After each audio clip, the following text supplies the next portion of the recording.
ಮತಕ್ಕಾಗಿ ಏನು ಬೇಕಾದರೂ ಸುಳ್ಳು ಸೊಟ್ಟು ಜನರ ಭಾವನೆಗಳಿಗೆ ಧಕ್ಕೆ ಆಗುತ್ತೆ, ತಮ್ಮ ಗೌರವ ಕಮ್ಮಿ ಆಗುತ್ತೆ ಅಂದರೂ ಚಿಂತಿಲ್ಲ. ಮತ ಬೇಕು ಅವ್ರಿಗೆ, ಮತಕ್ಕಾಗಿ ಏನು ಬೇಕಾದ್ದು ಮಾಡ್ತಾರೆ. ಒಂದು ರೀತಿಯಲ್ಲಿ ಅವರು ಓಲೈಕೆ ರಾಜಕಾರಣದ ಒಂದು ಮಿತಿಯನ್ನು ದಾಟಿ ಇವತ್ತು ಆ ಯಾರು ಓಲೈಕೆ ಮಾಡ್ತಾರೆ ಆ ವರ್ಗದ ಜನರ ಕೈಗೊಂಬೆಯಾಗಿ ಕೆಲಸ ಮಾಡ್ತಾರೆ. ನಿಮ್ಮ ಜಿಲ್ಲಾಧ್ಯಕ್ಷರು ಸಿಎಂ ಅವ್ರಿಗೆ ಒಂದು ಇದು ಸವಾಲು ಹಾಕಿದ್ದಾರೆ, ಮುಂದಿನ ಜನ್ಮ ಇದ್ರೆ ಯಾಕೆ ಮುಸ್ಲಿಂ ಸಮುದಾಯದಲ್ಲಿ ಹೋಗ್ತೀರಿ, ಈಗ ಮತಾಂತರ ಆಗ್ಬಿಟ್ಟು ಈಗ ಹೋಗ್ಬಿಡ್ರಿ ಅಂತ ಹೇಳಿದ್ದಾರೆ. ಸಂಗಮೇಶ್ವರರು ನಮ್ಮ ಬಿ ಜೆ ಪಿ ನಾಯಕರು ಕೂಡ ಅದನ್ನ ಹೇಳಿದ್ದಾರೆ. ಅಲ್ಲಿ ಈಗಾದರೂ ಅವ್ರಿಗೆ ಅವಕಾಶ ಇದೆ ಹೋಗೋದಕ್ಕೆ, ಅವ್ರು ದಯವಿಟ್ಟು ಹೋಗ್ಬೋದು. ಈಗ ಆಗ್ಬಿಡಿ. ಆದ್ರಂದರೆ ಇತರರು ಒಂದು ತೀರ್ಮಾನ ತೊಗೊಳಕ್ಕೆ ಅನುಕೂಲ. ಓಕೆ, ಸಚಿವ ಮನೆಯೊಬ್ಬ ಹೇಳ್ತಾರೆ ಬಿಜೆಪಿಯವರೆಲ್ಲ ಮನೆಗಿದ್ರೆ ರಾಜ್ಯ ಶಾಂತವಾಗಿರ್ತದೆ. ಬಿ ಜೆ ಪಿಯವರು ಯಾಕೆ ಮನೆಯಾಗಿರ್ಬೇಕು? ಕಾಂಗ್ರೆಸ್ನವ್ರ ಮನೆ ಹಿಡಿದ್ರೆ ರಾಜ್ಯ ಶಾಂತಿ ಅಷ್ಟೆಲ್ಲ ಅಭಿವೃದ್ಧಿನೂ ಆಗುತ್ತೆ. ಸ್ವಲ್ಪ ಎಲ್ಲ ವಿವರವನ್ನು ಕೊಡಕ್ಕೆ ಹೇಳಿ. ಸದನದಲ್ಲಿ ಚರ್ಚೆ ಆಯ್ತಾ? ಇಲ್ಲ, ನಾನಂತೂ ಇಲ್ಲ ಸದನದಲ್ಲಿ, ಬಟ್ ನನಗೇನು ಮಾಹಿತಿ ಇಲ್ಲ. ದಯವಿಟ್ಟು ಅವ್ರು ವಿವರ ಕೊಡಲಿ.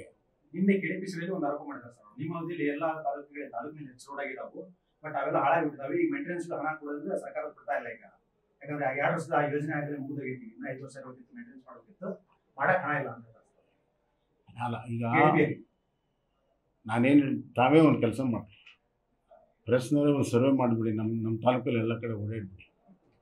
ಹೊಲಕ್ಕೆ ಹೋಗೋ ರಸ್ತೆಯಿಂದ ಹಿಡಿದು ಮೂಲೆಯಲ್ಲಿರುವಂಥ ಸಣ್ಣ ಹಳ್ಳಿಗೆ ಹೋಗುವಂಥ ರಸ್ತೆಯಿಂದ ಹಿಡಿದು ದೊಡ್ಡ ಹಳ್ಳಿಗಳ ಸಂಪರ್ಕ, ಜಿಲ್ಲಾ ಸಂಪರ್ಕ ರಸ್ತೆ, ರಾಜ್ಯ ಸಂಪರ್ಕ ರಸ್ತೆ, ನ್ಯಾಷನಲ್ ಹೈವೇ ಎಲ್ಲವನ್ನೂ ಕೂಡ ತಾವೇ ಓಡಾಡ್ತಿಲ್ಲ, ತಮ್ಗೆ ಗೊತ್ತಿದೆ.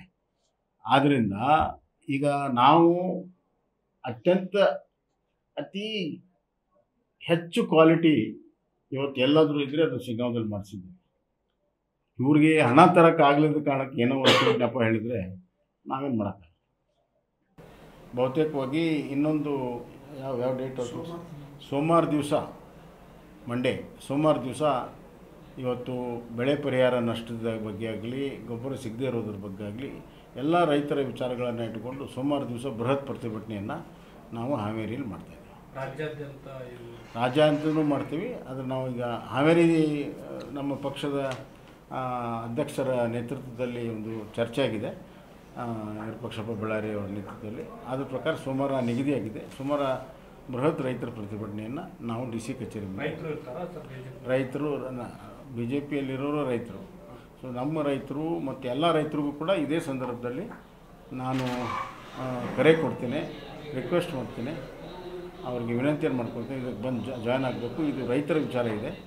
ಎಲ್ಲರೂ ಒಕ್ಕಟ್ಟಾಗಿ ನಾವು ಇದನ್ನು ಹೋರಾಟ ಮಾಡಿದಾಗ ಅಷ್ಟೇ ಸರ್ಕಾರ ಮಣಿಸ್ಬೋದು. ನೋಡ್ರಿ, ಕಾಂಗ್ರೆಸ್ನವ್ರಿಗೆ ಓಲೈಕೆ ರಾಜಕಾರಣ ಬಿಟ್ಟರೆ ಏನೂ ಗೊತ್ತಿಲ್ಲ. ಮದ್ದೂರು ಘಟನೆ ಯಾಕೆ ಆ್ಯಕ್ಚುಲಿ ಅದೇ ರಸ್ತೆಯಲ್ಲಿ ಸುಮಾರು 3-4 ದಿವಸದಿಂದ ಈದ್ ಮಿಲಾದ್ ಆಗಿದೆ, ಏನೂ ಪ್ರಕರಣ ಆಗಿಲ್ಲ.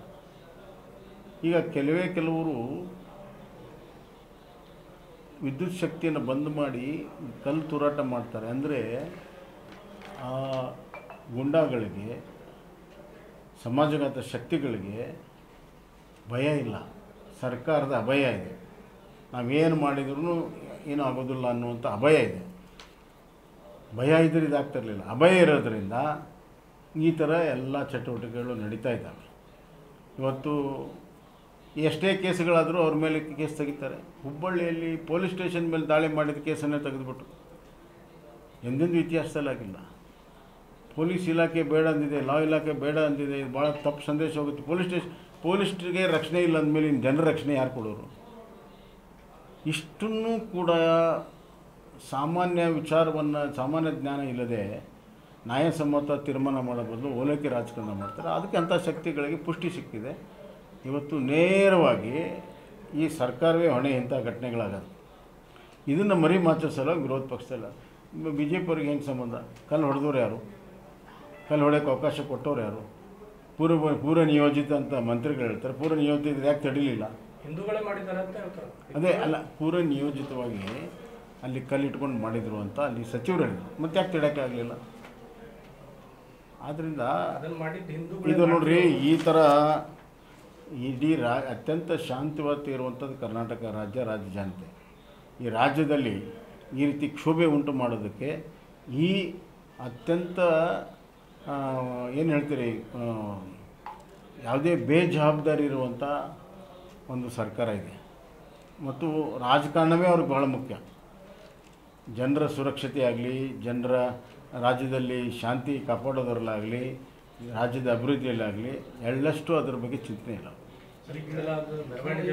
ಶಿವಮೊಗ್ಗದ ಭದ್ರಾವತಿಯಲ್ಲಿ ಪಾಕಿಸ್ತಾನ ಪರ ವರ್ಧಾ ಬೆಡ್ತಿ ಬಗ್ಗೆ ಭಾಳಷ್ಟು ನಾನಿಲ್ಲಿ ಸಭೆ ಮಾಡಿದ ಮೇಲೆ ಭಾಳ ದೊಡ್ಡ ಪ್ರಮಾಣದ ಚರ್ಚೆ ಆಗ್ತಾಯಿದೆ. ಉತ್ತರ ಕನ್ನಡ ಜಿಲ್ಲೆಯಲ್ಲೂ ಕೂಡ ಸಭೆ ಆಗಿದೆ. ನಾನು ಇಷ್ಟೇ ಹೇಳಿ ಬಯಸ್ತೇನೆ, ರಾಜ್ಯದ ನೀರಿನ ಸಂಪತ್ತು ಸದುಪಯೋಗ ಆಗುತ್ತೆ. ಅದು ಎಲ್ಲೆಲ್ಲಿ ಉಪಯೋಗ ಮಾಡೋಕ್ಕೆ ಸಾಧ್ಯ ಇದೆ ಅಲ್ಲಲ್ಲಿ ಉಪಯೋಗ ಮಾಡುವಂಥ ಯೋಜನೆಗಳನ್ನು ಮೊದಲಿಂದ ಕೂಡ ಮಾಡ್ಕೊಂಡು ಬಂದಿದೆ. ದೂರದ ಮಹಾರಾಷ್ಟ್ರದಲ್ಲಿ ಹುಟ್ಟಿರುವಂಥ ಕೃಷ್ಣೆಗೆ ನಾವು ಇಲ್ಲಿ ಯೋಜನೆಗಳನ್ನು ಮಾಡಿದ್ದೀವಿ. ಕಾವೇರಿಯಲ್ಲಿ, ನಮ್ಮ ರಾಜ್ಯದಲ್ಲಿ ಹುಟ್ಟಿದ ಕಾವೇರಿಯಲ್ಲಿ ತಮಿಳುನಾಡಿನಲ್ಲಿ ಯೋಜನೆಗಳನ್ನು ಮಾಡಿದ್ದಾರೆ. ಯಾಕಂದರೆ ನದಿ ಅಂದರೆ ಅದು ಹರಿಯುವಂಥ ಒಂದು ಜಲ, ಒಂದು ಕಡೆ ನಿಲ್ಸೋಕ್ಕೆ ಸಾಧ್ಯ ಇಲ್ಲ. ಎರಡನೇದಾಗಿ ವ್ಯರ್ಥವಾಗಿ ಹೋಗಬಾರ್ದು ಒಂದು. ಎರಡನೇದಾಗಿ ಎಲ್ಲ ಕಡೆ ಪ್ರವಾಹ ಮತ್ತು ನಷ್ಟ ಆಗಬಾರ್ದು. ಇವೆರಡೂ ದೃಷ್ಟಿಯಿಂದ ಯೋಜನೆಗಳನ್ನು ಮಾಡಿ, ನೀರಾವರಿ ಯೋಜನೆಗಳನ್ನು ಮಾಡಿ ರೈತರಿಗೆ ನೀರು ಕೊಡುವಂಥದ್ದು, ಕುಡಿಯೋ ನೀರು ಕೊಡುವಂಥ ಕೆಲಸ ಇಡೀ ಜಗತ್ತಲ್ಲಿ ಆಗ್ತಾಯಿದೆ. ನದಿ ವಿವಾದಗಳು ಹಲವಾರಿದ್ದಾವೆ. ಅಂತರ ದೇಶದ ವಿವಾದಗಳಿದ್ದಾವೆ, ರಾಜ್ಯದ ವಿವಾದಗಳಿದ್ದಾವೆ, ಈಗ ಅಂತರ್ಜಿಲ್ಲೆ ವಿವಾದಗಳು ಕೂಡ ಬಂದಿದೆ. ಹಿಂದಿನ ಸ್ವರೂಪದಲ್ಲಿ ವರ್ಧಾ ಬೇಡ್ತಿ ಆದಾಗ ಭಾಳಷ್ಟು ನಷ್ಟ ಆಗ್ತದೆ ಅಲ್ಲಿಯ ನೈಸರ್ಗಿಕ ಸಂಪತ್ತಿಗೆ ಅಂಥೇಳಿ ವಿರೋಧವನ್ನು ಮಾಡಿದರು.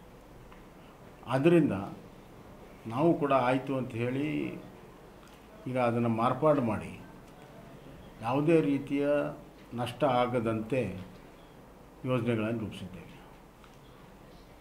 ಇದು ದಕ್ಷಿಣ ಕನ್ನಡ ಜಿಲ್ಲೆಯ ಜನರಿಗೆ ಸಂಪೂರ್ಣವಾದ ಮಾಹಿತಿ ಕೊಡುವಂಥದ್ದು ಅವಶ್ಯಕತೆ ಇದೆ.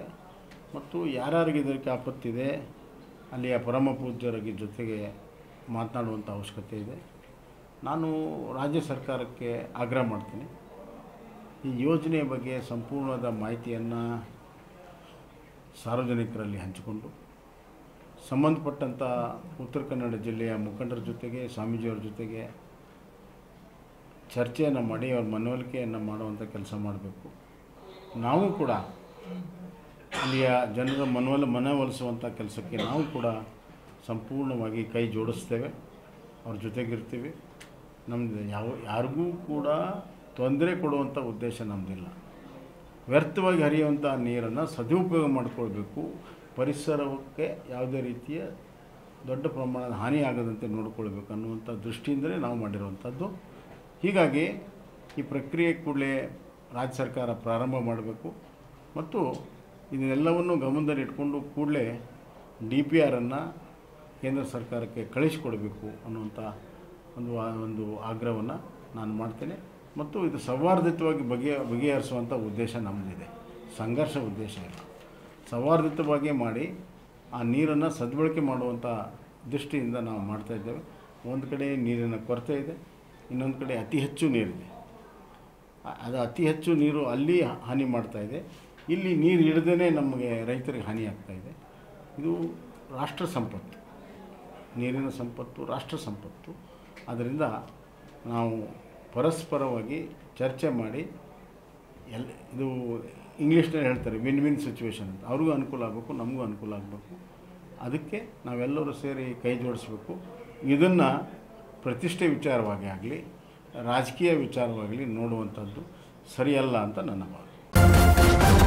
ನ್ಯೂಸ್ ಫಸ್ಟ್, ನಿರ್ಭೀತಿಯಿಂದ ನಿಮ್ಮ ಪರವಾಗಿ.